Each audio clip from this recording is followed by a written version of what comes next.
नमस्कार, खबर उत्तर प्रदेश में आपका स्वागत है। मैं हूं राहुल चौहान। खबरों बढ़ने से पहले एक नजर आज की अहम सुर्खियों पर।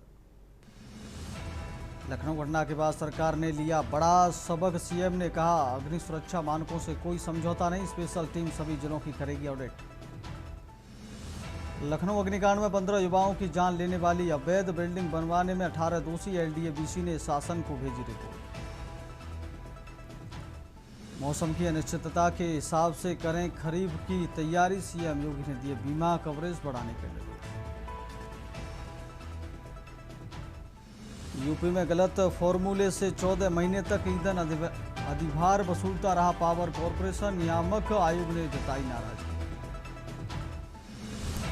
और गोरखपुर में अमृत भारत की रैक तैयार, अब हरी झंडी का इंतजार। 22 जून से दरभंगा खातीपुर अमृत भारत का होगा संचालन। यूपी में 28 जून से मानसून देगा दस्तक, आगरा समेत 31 जिलों में होगी बारिश की शुरुआत, बांदा रहा सबसे गर्म। आप देख रहे हैं के न्यूज, खबरों का सारथी। सीधे लेकर चलते खबरों के विस्तार में। दुखद खबर है, बिठूर के विधायक अभिजीत सिंह सांगा की माता एवं नगर पंचायत की पूर्व अध्यक्ष डॉक्टर निर्मला सिंह का निधन हो गया है। वे लंबे समय से गंभीर बीमारी से जूझ रही थीं और दिल्ली के एक निजी अस्पताल में भर्ती थी, जहां मंगलवार सुबह उपचार के दौरान उन्होंने अंतिम सांस ली। डॉक्टर निर्मला सिंह के निधन की खबर के बाद क्षेत्र में शोक की लहर दौड़ गई। उनके पार्थिव शरीर को अंतिम दर्शन के लिए रखा गया है, जहां जनप्रतिनिधियों, सामाजिक कार्यकर्ताओं और बड़ी संख्या में स्थानीय लोगों का पहुंचना जारी है। अंतिम दर्शन के लिए सपा के पूर्व विधायक इरफान सोलंकी, विधायक नसीम सोलंकी सहित कई वर्तमान और पूर्व जनप्रतिनिधि पहुंचे और श्रद्धांजलि अर्पित की। विधायक आवास के बाहर भी बड़ी संख्या में क्षेत्रीय लोगों की भीड़ उमड़ पड़ी है, जहां लोग डॉक्टर निर्मला सिंह को श्रद्धांजलि दे रहे हैं। पूरे क्षेत्र में शोक का माहौल बना हुआ है।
अगली खबर का रुख कर लेते। रायबरेली में आग से सुरक्षा इंतजामों की खुली पोल।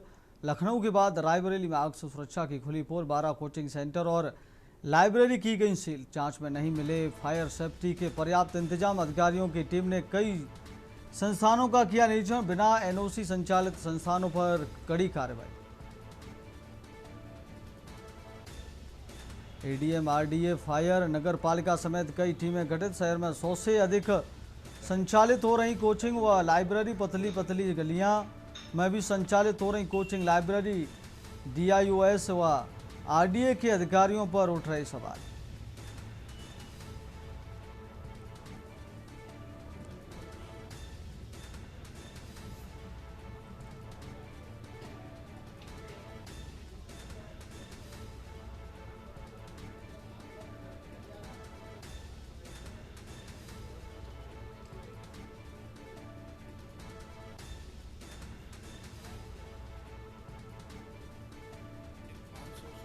पतली पतली गलियों में हो रहे कोचिंग सेंटर संचालित। सब रेजिडेंशियल में चल रहे हैं, किसी फ्लोर पर लोग रह रहे हैं, किसी कोचिंग चला रहे हैं, तो जीना तो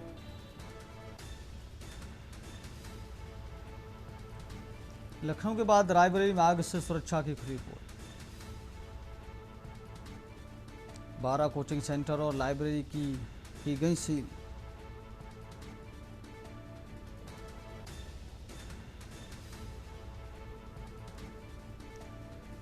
अधिकारियों की टीम ने कई संस्थानों का किया निरीक्षण।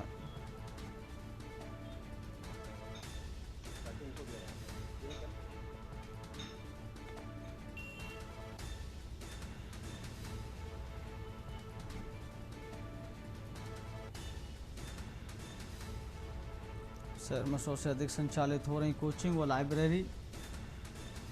ADM RDA फायर नगर पालिका समेत कई टीमें गठित। शहर में 100 से अधिक संचालित हो रही कोचिंग व लाइब्रेरी। पतली पतली गलियों में भी संचालित हो रही कोचिंग लाइब्रेरी।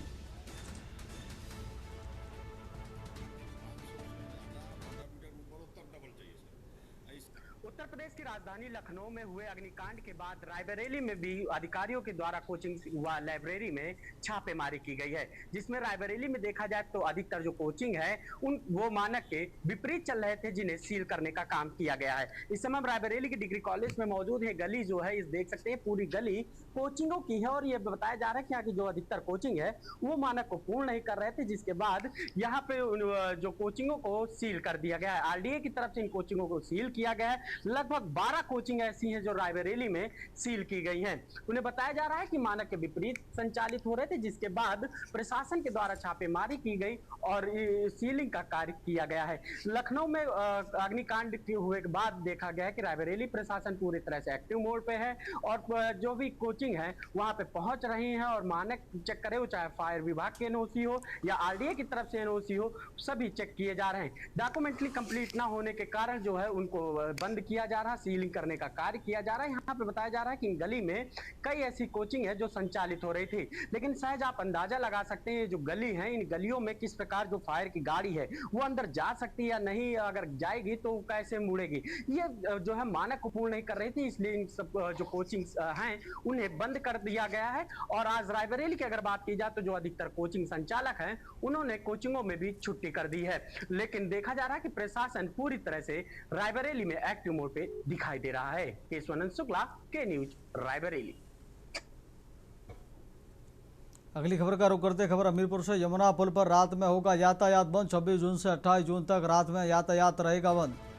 NHAI करेगा यमुना पुल पर सड़क मरम्मत का कार्य।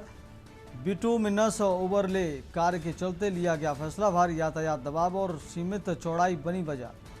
तकनीकी मानकों के अनुरूप कराया जाएगा कार्य। DM अभिषेक गोयल ने जारी किया अस्थायी आदेश। प्रशासन ने की लोगों से अपील, वैकल्पिक मार्गों का करें उपयोग। नेशनल हाईवे 34 पर बना है यमुना पुल।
प्रशासन ने की लोगों से अपील, वैकल्पिक मार्गों का करें उपयोग, तकनीकी मानकों के अनुरूप कराया जाएगा कार्य।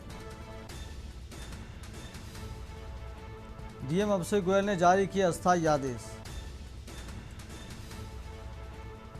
प्रशासन ने की लोगों से अपील, वैकल्पिक मार्गों का करें उपयोग। नेशनल हाईवे 34 पर बना है यमुना पुल। हमीरपुर से खबर बता रहे यमुना पुल पर रात में होगा यातायात बंद। अगली खबर का रुख करते खबर मुजफ्फरनगर से, जहां तिताबी थाना क्षेत्र स्थित माड़ी गांव में धोने बनाने की एक फैक्ट्री पर लेबर विभाग, पुलिस और प्रशासन की संयुक्त टीम ने छापेमारी कर 12 मजदूरों को बंधन मुक्त कराया है। मामले में 2 लोगों की गिरफ्तारी किया गया है। पुलिस के अनुसार मुक्त कराए गए मजदूर उत्तर प्रदेश, हरियाणा, पंजाब, राजस्थान, बिहार, झारखंड, उत्तराखंड सहित नेपाल के निवासी हैं। जानकारी के अनुसार मजदूरों को रोजगार और अच्छी तनख्वाह का लालच देकर फैक्ट्री में लाया जाता था। आरोप है कि यहां पहुंचने के बाद उनके मोबाइल फोन और आधार कार्ड छीन लिए जाते थे तथा उन्हें बंधक बनाकर जबरन काम कराया जाता था। पीड़ितों ने बताया कि विरोध करने पर उनकी पिटाई की जाती थी और खाने के लिए दिन में केवल 1 बार सूखी रोटी दी जाती थी। मजदूरों की निगरानी के लिए फैक्ट्री में 2 पिटबुल कुत्ते भी रखे गए थे ताकि वे भाग न सकें। एक मजदूर के किसी तरह भागकर पुलिस को सूचना देने के बाद कार्रवाई की गई। छापेमारी के दौरान पुलिस ने शिवम त्यागी और प्रदीप बालियान को गिरफ्तार किया तथा मौके से डंडे और अन्य सामान बरामद किया। एसएसपी संजय कुमार वर्मा ने बताया कि सभी मजदूरों का मेडिकल परीक्षण कराया गया है और मामले की गहन जांच जारी है।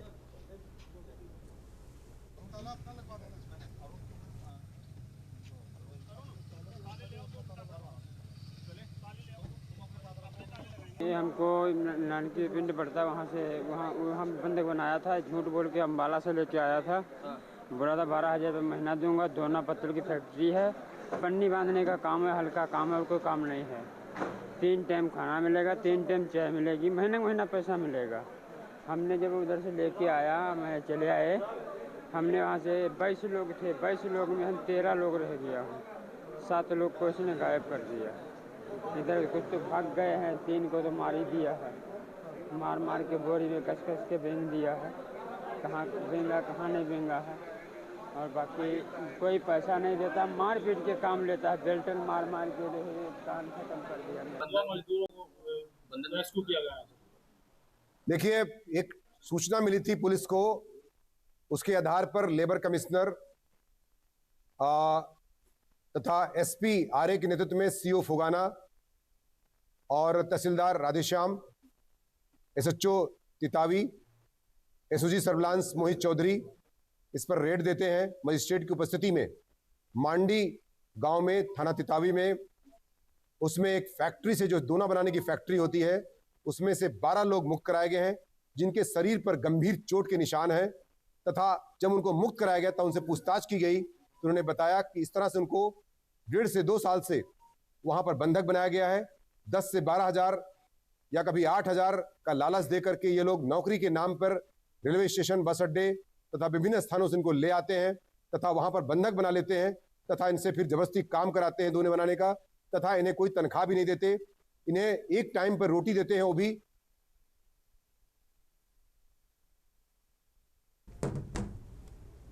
अगली खबर का रुख करते हैं मुरादाबाद। अवैध निर्माण के खिलाफ चला अभियान। दिल्ली लखनऊ हाईवे पर चला अभियान से मचा हड़कंप। रात 10 बजे चला अवैध अतिक्रमण के खिलाफ अभियान। रेलवे स्टेशन के सामने कई होटलों पर चला चाबुक। कई होटलों और दुकानों का सामान किया गया जब्त। अपर नगर आयुक्त अजीत कुमार की टीम ने की कार्रवाई।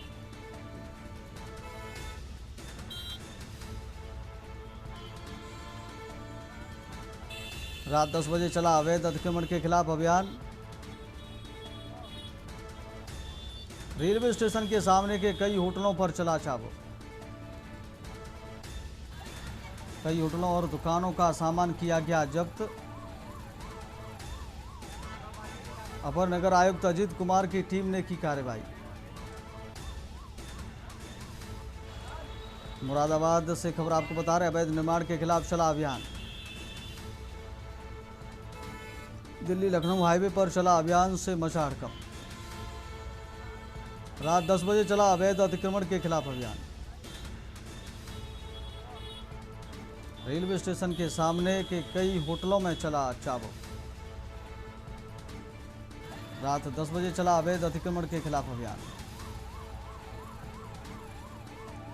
रेलवे स्टेशन के सामने के कई होटलों पर चला चाबुक। कई होटलों और दुकानों का सामान किया गया जब्त। अपर नगर आयुक्त अजित कुमार की टीम ने की कार्रवाई। मुरादाबाद अवैध निर्माण के खिलाफ चला अभियान। दिल्ली लखनऊ हाईवे पर चला अभियान से मचा हड़कंप।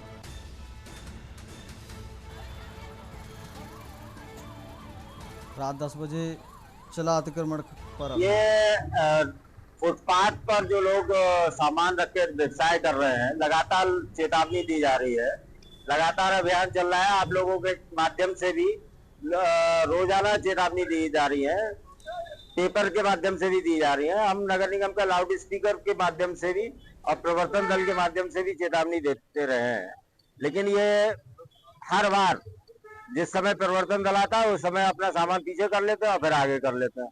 तो अभी कुछ वरिष्ठ अधिकारियों ने भी देखा, इस पे आपत्ति जताई, तो आज ये इसी के क्रम में कार्रवाई की गई। इनके सारे सामान फुटपाथ पर थे और गंदगी फैला रहे हैं ये लोग।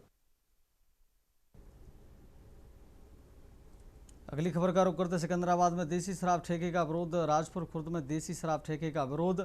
3 दिन पहले ही गांव में खुला है देसी ठेका। ठेका खुलने से ग्रामीणों भारी नाराजगी। महिलाओं और ग्रामीणों ने ठेका बंद कराने की उठाई मांग।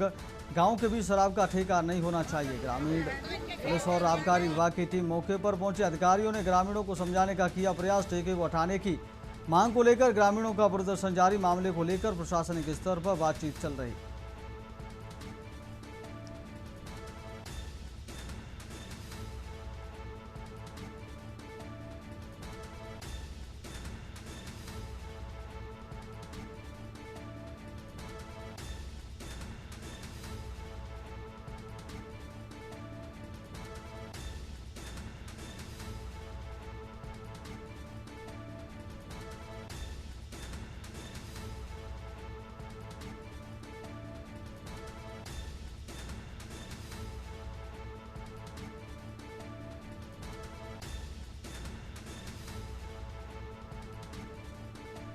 ठेके को हटाने को लेकर ग्रामीण नाराज। मामले को लेकर प्रशासनिक स्तर पर बातचीत चल रही।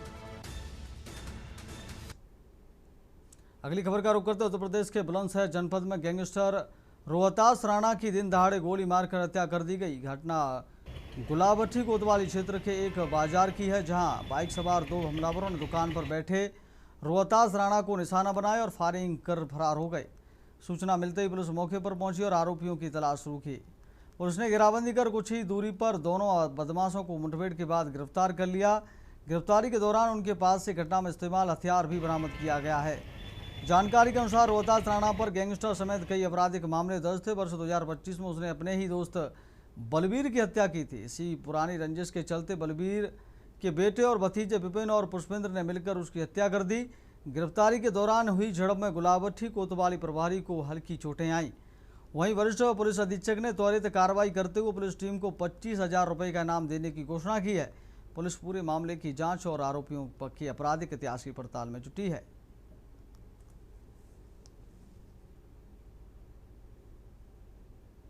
देखिए, जनपद हापुड़ के कपूरपुर थाने का रहने वाला एक रोहतास नाम व्यक्ति की, जिसके ऊपर वहाँ पे हत्या का आरोप था और उस पर गैंगस्टर की कार्रवाई भी की गई थी।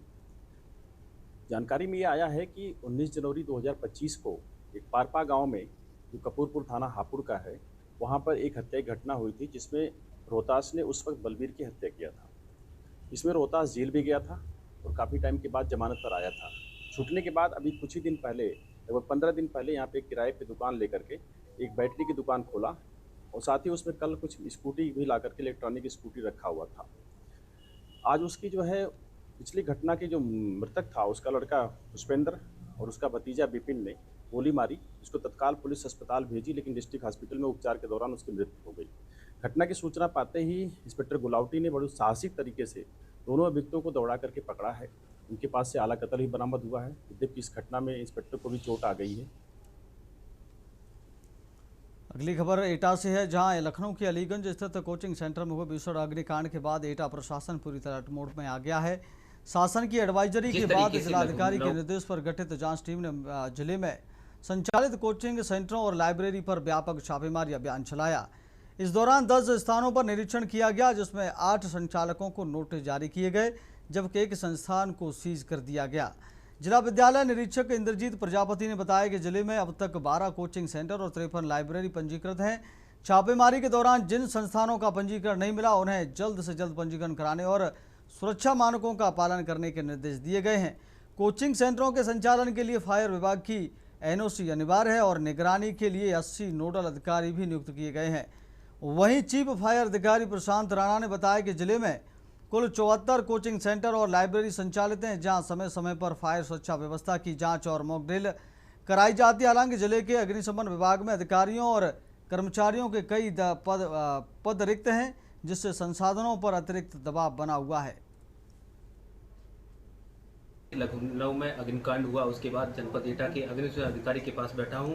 आइए जानते हैं इनसे जिले में फायर विभाग में स्वीकृत पदों के मुकाबले कितने पद रिक्त हैं और इसी स्थिति में स्टाफ की कितनी कमी है और किस तरीके से कोचिंग सेंटरों पर जो निर्देश दिया गया है मुख्यालय से किस तरीके से काम किया जा रहा है। जी सर, जिस तरीके से लखनऊ में घटना हुई उसके बाद एटा में किस तरीके से मतलब आप देखते हैं इसको? जी देखिए, हम लखनऊ की घटना के बाद लगभग पूरा प्रदेश ही इस पर लग गया है और इससे पहले भी समय समय पर कोचिंग और लाइब्रेरीज में अभियान चलाए गए हैं। इससे पहले भी जो भी अग्निशमन व्यवस्था है उनको चेक किया जाता रहा है और जो भी शॉर्ट कमिंग होती है, जैसे कि एक्सटिंग्विशर वगैरह यदि खाली होते हैं या कोई भी मार्ग अवरुद्ध पाया जाता है तो उनको हटाया जाता है और संबंधित ऑनर को आगे से ये सब व्यवस्थाएं या मतलब सावधानियां बरते जाने हेतु निर्देशित किया जाता है। जिस तरीके से आप देख रहे हैं कि जिले में फायर विभाग में स्वीकृत पदों की संख्या कितनी है?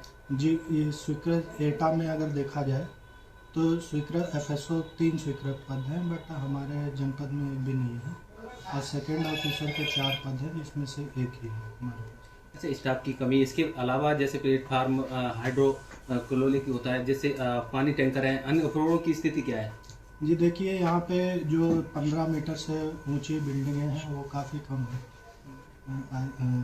तो ऐसे में जो हमारे पास अभी जो फायर टेंडर है, जिसमें अभी हाई प्रेशर जो हमें फायर टेंडर 4000 का मिला है, जिसमें रेस्क्यू इक्विपमेंट भी उपलब्ध है। जिस तरीके से आप देख रहे हैं लखनऊ में इस तरह की घटना हुई, उसके बाद एटा में भी मतलब जैसे हॉस्पिटल हो या कोई होटल हो, इसमें मतलब क्या निर्देश दिए गए, कैसे एनओसी जारी होती है? जी, हॉस्पिटल और होटल में जो रहते हैं NBC के मानक के अनुसार जो दिए हुए हैं, उस पर मिनिमम जो फायर फाइटिंग है उसको पूरा कराने के बाद एनओसी जारी की जाती है। ये थे हमारे साथ अग्निशमन अधिकारी, जिन्होंने पूरी तरह से साफ कहा है कि जिस तरीके से यहाँ पर स्टाफ की जो कमी है, कहीं ना कहीं स्टाफ की कमी होने के नाते यहाँ पर जो काम किया जा रहा है स्टाफ को पूरी कमी है यहाँ पर। अब जनपद के मुख्यालय के, जैसे जनपद एटा की बात की जाए तो मुख्यालय को देखना चाहिए, जिस तरीके से स्टाफ कम है तो कहीं ना कहीं यहाँ पे पूरी कमी दिखाई दे रही है। एटा से ज्ञानेश कुमार, के न्यूज़ इंडिया। हाल ही में हुए लखनऊ में जो अग्निकांड को लेकर जनपद एटा में आज मैं मौजूद हूँ जिला विद्यालय निरीक्षक के पास। इनसे बात करेंगे जनपद एटा में कितनी मतलब जो कोचिंग सेंटर हैं, कितने रजिस्टर हैं और कितने अपंजीकृत हैं, उनको आखिरकार उन पर क्या कार्रवाई की गई है, और लाइब्रेरी कितने हैं जिनको पंजीकृत हैं और कितने अपंजीकृत हैं। बात करते हैं इनसे। सर, जिस तरीके से लखनऊ में घटना हुई है उसको देखते हुए जनपद एटा में क्या निर्देश दिए गए हैं और क्या जानकारी है? जनपद एटा में कोचिंग हो या लाइब्रेरी का रजिस्ट्रेशन करीब 1 साल पूर्व से ये चल रहा काम। आज मैं आपको बता दूं, हमारे यहाँ 74 रजिस्ट्रेशन हो चुके हैं, जिसमें 16 कोचिंग हैं और शेष हमारे 48 जो है लाइब्रेरी का रजिस्ट्रेशन हो चुका है। शेष अभी हमारी टीमें लगातार भ्रमण करती हैं। नोटिस पे नोटिस जारी किए गए हैं। कम से कम 3 नोटिस हम लोगों ने एक कोचिंग को जारी कर दिया, लाइब्रेरी को जारी कर दिया। उसमें से सब लोग अपना धीरे धीरे कर करा रहे हैं। अभी 1 सप्ताह में मुझे लगता है कि हम करीब 50 रजिस्ट्रेशन और करा ले जाएंगे। इसके अलावा मेरे यहाँ जो कोचिंगें संचालित हैं या चाहे लाइब्रेरी, उनको तो एक बार नोटिस हम लोग दे ही चुके हैं। संभावना है कि 50 रजिस्ट्रेशन हमारा 1 सप्ताह में और हो जाएगा। जिस तरीके से यानी लखनऊ में घटना हुई, अपने जनपद में किस तरीके से मतलब छापामार कार्रवाई की जा रही है क्या? कितने पे छापामार कार्रवाई? बिल्कुल, प्रशासन भी इसमें सक्रिय हो चुका है। अभी CFO साहब, हमारी जिलाधिकारी महोदय के निर्देश पर CFO, ADM एडिशनल एसपी, मैं और सीओ एसडीएम ने मिलकर अभी हम लोगों ने एक बैठक करी है। उसमें रणनीति बनाई गई शाम को 4 बजे हम लोग डेली जो है जब कोचिंग का समय होता है खुलने का या लाइब्रेरी का, तो हम लोग उस समय जो है छापे मार करके इस पर बड़ी कार्रवाई करेंगे। ये थे हमारे साथ जिलाधिकारी निरीक्षक, जिन्होंने पूरी तरह से साफ तौर पे कहा है कि जिलाधिकारी अरविंद सिंह के निर्देशन पर जिस तरीके से टीमें लगी हुई हैं और पूर्णतः कार्रवाई कर रही हैं। एटा से ज्ञानेश कुमार की न्यूज इंडिया। अगली खबर का रुख करते हैं। उत्तर प्रदेश के मुजफ्फरनगर जनपद पुलिस को एक कुख्यात बदमाश के बीच देर रात उस समय मुठभेड़ हो गई थी जब पुलिस को सूचना मिली थी कि नाबालिग युवती का अपहरण करने वाला शातिर बदमाश क्षेत्र में फिर किसी बड़ी घटना को अंजाम देने की फिराक में है। फिलहाल खबर उत्तर प्रदेश में मेरे साथ इतना ही। देखते रहिए के न्यूज़ इंडिया। नमस्कार।